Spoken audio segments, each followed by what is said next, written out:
জনাব সবাইকে স্বাগত জানাচ্ছি আজকের ভিডিওতে। আমি এখন আছি জাহাজবাড়ি রিসোর্টে। তো এর আগেও একবার আসছিলাম এবং এখানে ভিডিও করছিলাম, তো তখন সেটা প্রথম পর্যায়ে ছিল। তখন এক ধরনের সৌন্দর্য ছিল, আর আজকে আসার পরে বেশ ভালো লাগতেছে। এখানে আসার পরে নতুন যে সাজে সজ্জিত করেছে তারা, তো দেখে খুব ভালো লাগলো। এই জন্য মনে হলো আপনাদের সাথে বিষয়টা আবার শেয়ার করি। ভাইয়ের সাথে আমার কথা হলো, উনি বললো যেটা এখন পার্টি সেন্টার বা আপনারা পিকনিক স্পট হিসাবে ভাড়া নিতে পারবেন।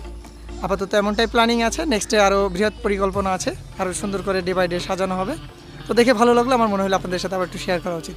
চলুন দেখি আসলে রাজীব ভাই এই যে জাহাজবাড়িটাকে নতুন করে আবার কিভাবে সাজাইছে সেটা একটু দেখে আসি। ভিতরে যাওয়ার আগে বাইরে থেকে আপনাদেরকে দেখাই, এই যে সাইডটা দেখলেন এটা হচ্ছে সিগন্যাল টাওয়ার থেকে আপনি আসতে পারবেন। এ হচ্ছে জাহাজবাড়ি রিসোর্টের মূল ফটক। আর এই পাশটা হচ্ছে আপনি যদি কাইনমারি থেকে ঢোকেন, কাইনমারি থেকে আপনি জাহাজবাড়ি ফ্যামিলি পার্ক রেস্তোরাঁয় চলে আসতে পারবেন।